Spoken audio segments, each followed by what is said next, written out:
تفتكر ايه اللي ممكن يحصل لو اكتشفت ان صاحبك مخبي عنك مصايب وان معرفتك بيه ما كانتش صدفة؟ ده اللي هنعرفه في الجزء الثالث من مقبرة الكتب المنسية، سجين السماء، مجموعة الكتب الأعظم لكارلوس دارفين. فخليك معايا عشان تتعرف على سجين السماء بمختصر مفيد.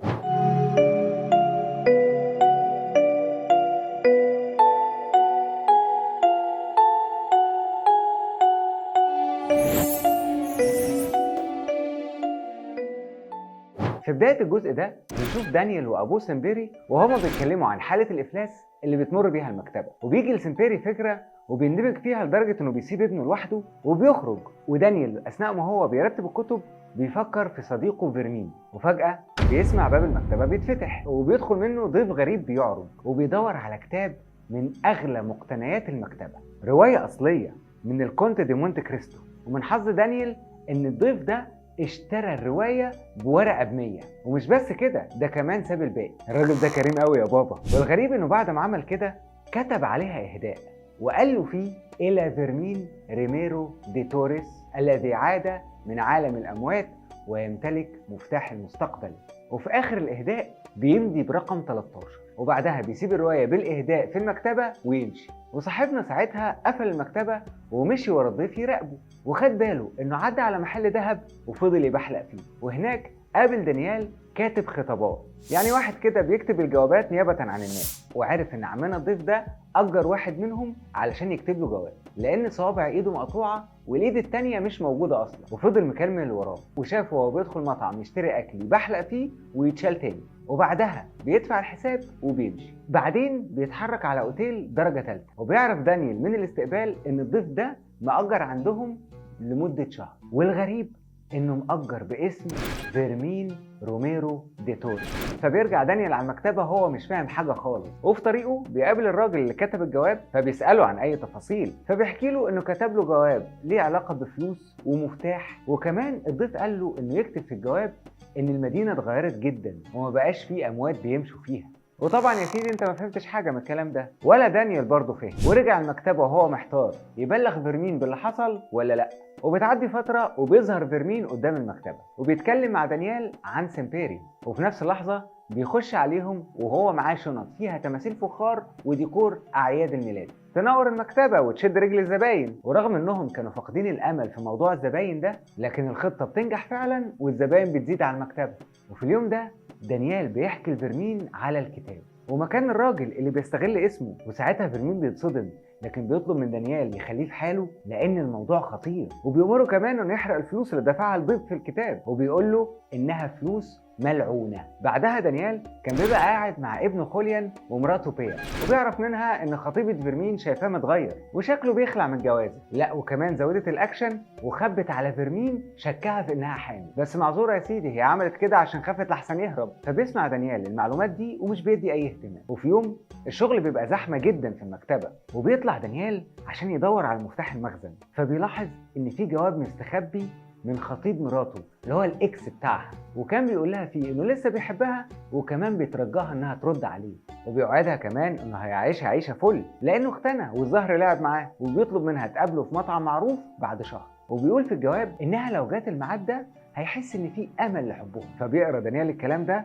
وبيروح يحكيه لفيرمين، بس الراجل طلع عاقل وقال له اوعى تشك في مراتك، وفهمه ان لو عايز يبرد ناره يروح يضرب الواد ده احسن. وقعدوا مع بعض وحكى له فيرمين عن موضوع الجوازه، واعترف له انه بيحب خطيبته لكنه مش قادر يتجوزها بسبب انه منتحل اسمه الحالي، وبيقول له ان اسمه الحقيقي ممكن يجيب له مصيبه، وانه عايش دلوقتي باوراق مزوره باسم شخص توفى. لحظتها دانيال بيفتكر بسرعه الاهداء اللي اتكتب على الروايه، وبيقرر فيرمين انه يحكي له القصه اللي بدات في سجن مونتايك في برشلونه من زمن طويل قوي، وهناك السجين السياسي رقم 13 اتعرض لأسوأ انواع التعذيب لغرض بس انهم يعرفوا اسمه الحقيقي. ولو عايز تعرف عن الحكايه دي اكتر هتلاقيني ملخصها لك بمختصر المفيد في روايه ظل الريح، وهسيب لك اللينك بتاعها تحت في الديسكريبشن. ونرجع للسجين رقم 13 اللي بيفضل مصمم ان اسمه فيرمين روميرو دي توريس، وحتى لما الضباط هددوه انهم هيعرفوا اسمه من المحقق روميرو هو ما اهتمش بالتهديد وفضل مصمم يتسجل بنفس الاسم اللي اتقال عنه. ساعتها هم رموه في زنزانه فيها جثه لسجين سابق، وصاحبنا من كتر البرد خد هدوم الجثه دي ولبسها، لانه عارف من سجين الزنزانه اللي جنبه ان محدش هيعبره لمده شهر. وبالمناسبه السجين اللي كان جنبه ده كان اسمه ديفيد مارتن. لو عايز تعرف عنه اتفرج على حلقه لعبه الملاك. وبيكمل فيرمين يوميات السجن البشع ده، وبيحكي ان مدير السجن كان اديب مغمور شغال عند كاتب مشهور اسمه فيدال، وان ديفيد مارتن كان طيب جدا مع ان شكله مجنون. واوقات كتير كان بيسمعه بيكلم واحد في الزنزانه اسمه اندريس كوريلي. ولما بص فيرمين عليه في يوم اكتشف ان ديفيد مارتين هو نفسه اندرياس كوريلي. يعني من الاخر كده هو قاعد بيكلم نفسه بالشخصيتين. وساعات كانت بتظهر معهم واحده كده اسمها ايزابيلا، لحد ما بيجي يوم على فيرمين وبيشوف ديفيد مارتن وهو بينتحر قدام عينيه. بس فايس مدير السجن حاول وقتها انه يحافظ على حياته وينقذه، وده على عكس باقي المسجونين. ومحدش وقتها كان فاهم ليه اطلق عليه لقب سجين السماء. وبعد فتره قعد دكتور السجن يتكلم مع فيرمين وحكى له اكتر عن جنون ديفيد وهذيانه. رغم كده هو كان احيانا بيقول كلام عاقل جدا، زي انه كان شايف ان الطريقه الصحيحه للخروج من السجن هي الموت. وبيقول له الدكتور ان مارتين طلب منه انه يقرا روايه الكونت دي مونte كريستو عشان يفهم قصده ايه، وحكى له انه دخل السجن بعد ما قتل فيزال ومراته كريستين ومجموعه ضباط. وقتها ابو فيزال الراجل الغني هو اللي طلب من الشرطه انها تدور عليه، واعتقلوه من على حدود اسبانيا اللي كان راجع لها بعد سنين من الهروب. ولما لقوه كانت هدومه مقطعه وكان بيكلم نفسه وحالته تصعب على الكافر، واتحكم عليه بالمؤبد واتصدرت كل كتبه وولعوا فيها. وفي الوقت ده كان في كلام بيتقال ان مدير السجن كان بيستغله عشان يكتب له اعمال باسمه، وكان بيهدده انه هيأذي ايزابيلا وهيصادر مكتبة سامبيري لو هو رفض. وغالبا ده السبب اللي كان مخليه مهتم جدا بحياته. ولما بيدخل فيرمين السجن بيستدعيه المدير وبيطلب منه 3 طلبات. الاول ان يعرف له معلومات عن الكنز اللي سرقه سلفادور ورافض يعترف عن مكانه. وتاني حاجة انه يقول له على اي كلام يسمعه من مارتن بما انه بقى صاحبه، وبيأكد عليه انه يركز في اي كلام يقوله مارتن خاصة عن مقبرة الكتب المنسية. وبيهدده مدير السجن انه لو ما نفذش الكلام هيسلمه للمحقق فوميرو، وده راجل شرير هيفضل يعذبه ويكمل حرق فيه زي ما حرق له ظهره قبل كده. اما بقى الطلب الثالث انه يقنع ديفيد مارتن انه يكتب له اعمال ادبيه، والا هيدمر ايزابيلا اللي جت تستعطفه علشان يخرجه من السجن. وبنعرف ان سلفادور اتاخد من الزنزانه ورجع بايد مبتوره وجسم متشوه من التعذيب، وبيحاول فيرمين يداويه وبيطلب منه يقول له اي معلومات عن الكنز علشان يخلص من اللي هو فيه ده. وطبعا سلفادور بيرفض يتكلم. وخلال الليله دي بيلاحظ فيرمين ان سلفادور بيطلع مفتاح كان مخبيه ماشيها في هدومه ويفضل يبحلق فيه شويه، وبعدها بيحطه جوه شق في الحيطه. في الوقت ده فيرمين كان واقف بيتكلم مع ديفيد مارتن عن خطه الهروب اللي اتكتبت في روايه الكونت دي مونte كريستو، وبيحذروا مارتين انه يبدا في تنفيذ الخطه دي من غير ما يعرفه. وبالليل سلفادور بيقول له انه عارف تفاصيل خطه الهروب كلها، وبيساومه علشان ما يتكلمش، وبيطلب منه يسوح مدير السجن ويقول له على مكان الكنز اللي هيبقى عباره عن فخ. سلفادور هينتقم من خلال الفخ ده وبيوصف له الطريق وكلمه السر بتاعه المكان. ولما بيعرف مارتن بالفخ ده بيشجع فيرمين انه يعمل كده جدا، وبيوعده انه هيهربوا من السجن هو كمان قريب.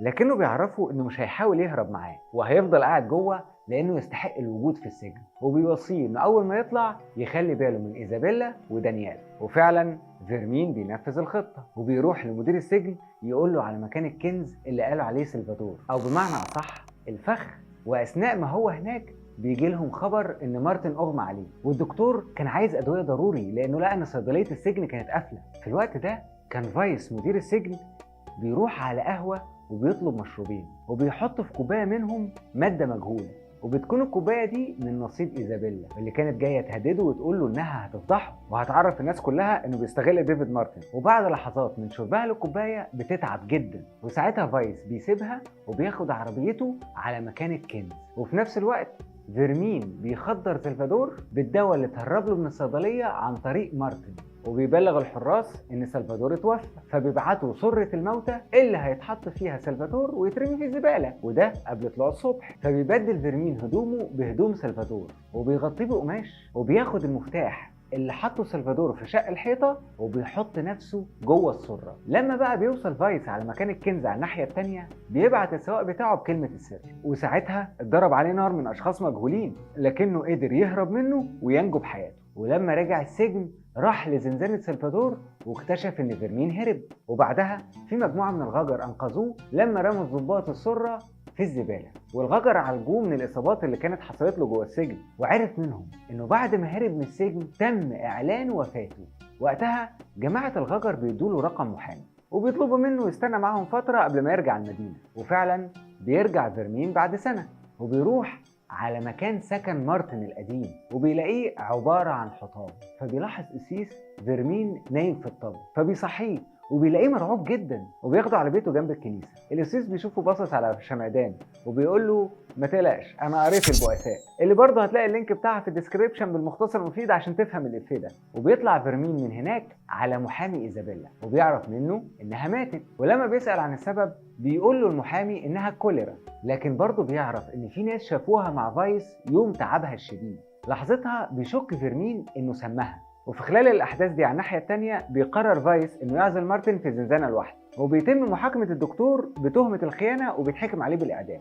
وفي الوقت ده مارتن بيألف لفايس كتاب اسمه لعبه الملاك، لكنه بيبقى مش عارف مصيره ايه، بس احنا عارفين. اما محامي ايزابيلا فحاله بيتبدل وبيبقى مفلس ومعدم، وبيقرر يشغل فيرمين عنده مقابل انه يسيبه يبات عنده في المكتب. وصاحبنا بيبدأ يشتغل بايديه واسنانه عشان يرجع المكتب يشتغل من تاني.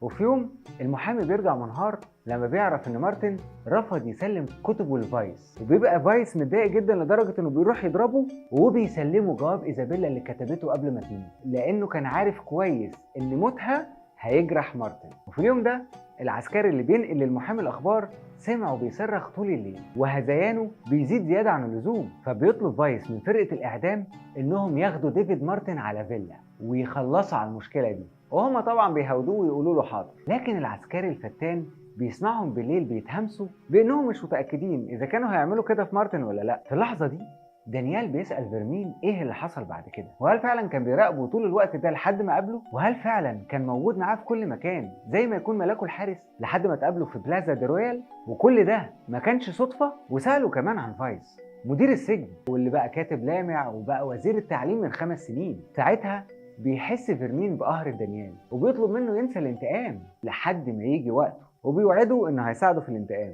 لكن مش دلوقتي، وده نفس الوعد اللي بيديه لسامبيري ومراته. وبعد فترة بيرجع سلفادور للمكتبة وفيرمين بيسلمه المفتاح وبيمشي وراه ومعاه دانيال لحد ما يوصل لمخازن القطر، وهناك سلفادور بيفتح خزنة ويطلع منها شنطة بيبحلق فيها ويسيبها ويمشي، فبيخرج فيرمين ورا سلفادور وبيروح دانيال يبص على الشنطة بيلاقيها فاضية. ساعتها جري ورا فيرمين عشان يقول له لا واقف مع مجموعة من الناس حوالين سلفادور اللي بيكون واقع على الأرض وميت من الصدمة، فبيسيبوه وبيبقوا شاكين ان فايس هو اللي خد الكنز اللي كان جوه الخزنة.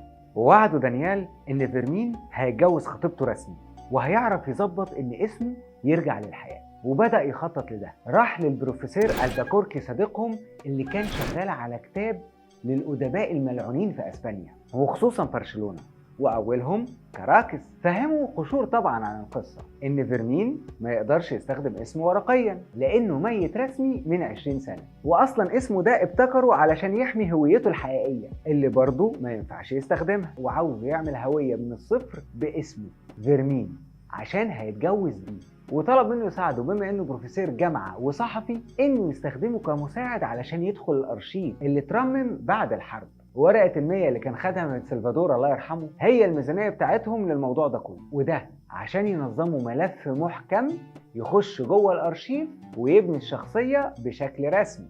وسألوا عن فايس وعرف انه كان وزير في الحكومة وخلاص اتعزل، وفتح دار نشر وراح لكاتب يقابله وهو بيراقب سلفادور. كان ليه كتاب زمان بس ضحك عليه دار النشر وطلب منه الورق والجوابات والشهادات ووافق يزورهم ككاتب يعني وخطاط وكده، وخصوصا بعد ما شاف الورقة مومية. ودانيال بيحجز لحفل الزفاف اللي فيرمين قلقان منه وبيدور على فايس اللي اختفى بعد فترة ظهور عظيمة. عدى الشهر والشك غزا قلب دانيال، هل مراته هتقابل الاكس زي ما قرا في الجواب، خصوصا ان اكتشف ان الاكس بيشتغل في دار نشر صاحبها اسمه فايس. راح له الفندق وضربه وسأله عن علاقته بفايس، وده لما ملقاش مراته هناك الحمد لله عرف منه انه ما يعرفش حاجة عن فايس وان مدير مكتبه هو اللي بيتواصل معاه، وكمان فايس اللي طلب منه يرجع علاقته بيها فيرمين دخل عليهم قبل ما تحصل مصيبة، عمل ضابط وانه بيقبض على دانيال وخده وهرب من الفندق، وبيفكر دانيال انه ما يدورش على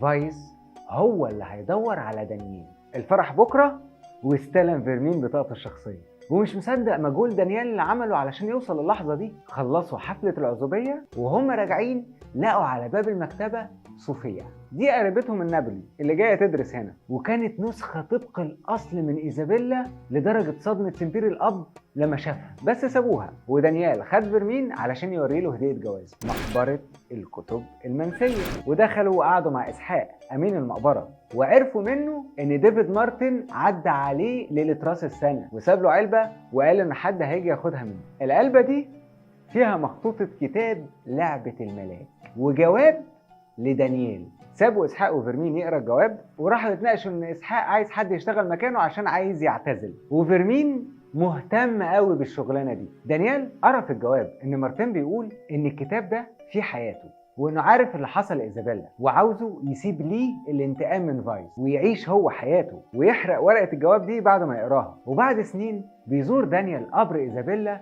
وبيلاقي تمثال ملاك صغير بيقع من ايده ويتكسر، وبيلاقي موجود جواه ورقة مكتوب عليها اسم ماوريسيو فايس وعنوانه، وبيعرف ان حكايته مع فايس ما خلصتش، دي لسه بتبتدي. بس كده الرواية دي على عكس رواية ظل الريح ولعبة الملاك ما فيهاش اشباح ولا هلاوس، لكنها بتجمع كل خيوط الروايتين اللي قبل كده وبتجاوب على اسئلتهم، وكمان ممكن تتقري لوحدها زي الاتنين الباقيين. من وجهة نظري هي مش احسنهم من حيث الخيال الغامض لانها واقعية قوي، لكن برضه بتشدك وبتخليك عايز تكمل وتعرف عشان تفهم مصير شخصياتها ايه، لكنها بتكسر توقعاتك وتخضك وتخلي شعرك يقف، ومن وراها تشوف ان مفيش صدفة وان الحياة مش لعبة، كل خطوة بنمشيها ليها سبب ممكن ما نكونش نعرفه دلوقتي، لكن في اخر الطريق هنشوف كل الروابط ما بين كل الخطوات اللي فاتت. زي اي حاجة في حياتنا كل واحد مننا مر بمصيبة وبعد فترة اكتشف انها خدمته علشان يروح من الحتة دي للمكان الاحسن او حتى الاسوأ، بس مش مصادفة مش عبث، حتى لو بان ان الحياة عبثية، وان ظل الريح هيسلمنا لعبة الملاك اللي هتروح بينا لسجين السماء، ونستنى متاهة الارواح اللي هتكون موجودة معانا برضو. فحاولوا تقروها، ولو ما عرفتوش اديكوا خدتوا مختصر مفيد عنها، يمكن يساعدكم الفيديو ده في يوم من الايام انكم تقروها. واشوفكم قريب بالمختصر المفيد مع احمد حسن.